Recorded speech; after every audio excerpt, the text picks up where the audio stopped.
Cogito, Cogito, un nouvel angle pour comprendre l'actualité. un nouvel angle pour comprendre l'actualité.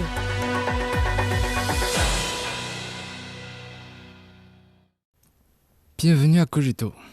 La troisième exposition internationale des chaînes d'approvisionnement de la Chine, CSCE, a fermé ses portes le 20 juillet dernier à Pékin avec une hôte impressionnante de 1200 exposants présents, plus de 2000 accords de coopération et d'intention conclus, ainsi que plusieurs premières créées.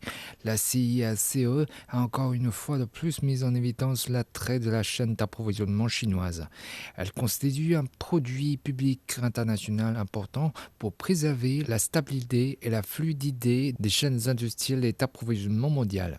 Parmi la multitude de premières créées, l'événement a enregistré notamment la création pour la première fois d'une alliance d'exposants, la mise en place pour la première fois d'une zone spéciale dédiée aux chaînes d'innovation, ainsi que l'organisation pour la première fois des lancements de nouveaux produits. La participation nombreuse et le bilan fructueux de l'exposition reflètent pleinement le besoin urgent de préserver la stabilité des chaînes d'approvisionnement mondiales. Actuellement, les tensions géopolitiques, la montée du protectionnisme commercial et les guerres commerciales déclenchées par les États-Unis ont eu de graves répercussions sur les chaînes d'approvisionnement mondiales. Le rapport sur la promotion des chaînes d'approvisionnement mondiales et les indices connexes publiés lors de cette édition de la CSCE montrent une résilience relativement fragile des chaînes d'approvisionnement mondiales. Au cours de la période 2018-2024, l'indice de facilitation, l'indice de connectivité et l'indice d'innovation ont un taux de croissance annuel composé de 18,1%, 7,7% et 13,7% respectivement, tandis que l'indice de résilience dispose d'un taux de croissance annuel composé de seulement 3,4%. En fait, de la tasse de café à l'ordinateur, tous ces produits sont indissociables d'une coopération étroite au sein de la chaîne d'approvisionnement mondiale. Citons l'exemple de la voiture intelligente, la chaîne d'approvisionnement couvre des dizaines de domaines et des dizaines de milliers d'entreprises. D'après de nombreuses entreprises multinationales présentes à la CSCE, la chaîne d'approvisionnement chinoise présente des avantages irremplaçables en termes de rapidité, de réaction, de rentabilité, d'innovation et de mise à niveau, et il est difficile d'imaginer le monde sans la chaîne d'approvisionnement chinoise. Pour les entreprises, l'efficacité, c'est la vie. La Chine, seul pays au monde à posséder tous les secteurs industriels de la classification des industries des Nations Unies, peut aider les entreprises à trouver rapidement des fournisseurs. Pour une même commande, la réponse peut prendre 1 à 2 semaines ailleurs, mais seulement 3 jours ici, a constaté Chen Heqiang, vice-président de GE Healthcare. Dans l'usine Honeywell de Nanjing, 9,5 capteurs sont produits par seconde. Dans la méga-usine Tesla de Shanghai, une voiture sort de l'atelier tous les 40 secondes. La vitesse de la Chine est impressionnante. Avec le développement de la numérisation, l'avantage en termes de coût de la chaîne d'approvisionnement chinoise devient de plus en plus significatif.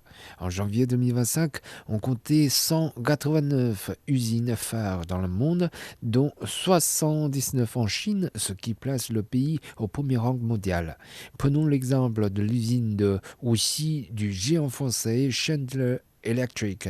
Son système de soutien à la décision autonome pour la chaîne d'approvisionnement a permis d'augmenter le taux de livraison à temps de 30% et d'optimiser considérablement les coûts de gestion des stocks de l'entreprise.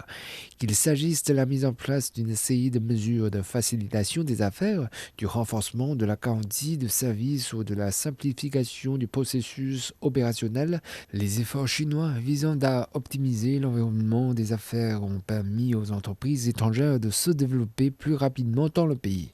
Le Néerlandais Louis Dreyfus a lancé son centre industriel de technologie alimentaire à Qingdao en juin dernier et il n'a fallu que 3 mois entre la signature du contrat et l'obtention du terrain.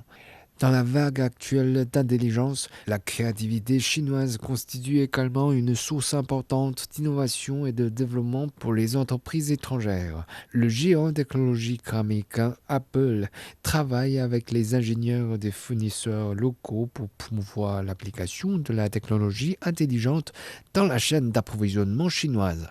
Le géant américain des technologies de soins de santé Medtronic collabore avec les meilleurs experts et entreprises d'intelligence artificielle de Chine pour se concentrer sur l'application des technologies connexes en chirurgie afin d'aider les médecins à améliorer l'efficacité du diagnostic et du traitement. En tant que premier pays au monde pour le commerce des marchandises et qu'un pays manufacturier, la Chine a travaillé à améliorer la connectivité des infrastructures et à promouvoir une ouverture de haut niveau, apportant une certitude précieuse au maintien de la stabilité de la chaîne d'approvisionnement mondiale. La chaîne chinoise est indispensable au système mondial de la chaîne d'approvisionnement, a martelé Roy Jacobs, PDG de Royal Philips, selon qui la participation à la CICE revêt une grande importance pour son entreprise qui allait encore accroître ses investissements en Chine dans les domaines de l'innovation et de la fabrication. Ce n'est pas tout. Un grand nombre d'entreprises étrangères intensifient leur présence en Chine, établissant une chaîne de valeur complète allant de la recherche et développement à la fabrication, en passant par les services. Tesla, Volkswagen, GM et d'autres entreprises automobiles multinationales ont vu leur taux d'approvisionnement local des pièces et des composants dépasser les 90%.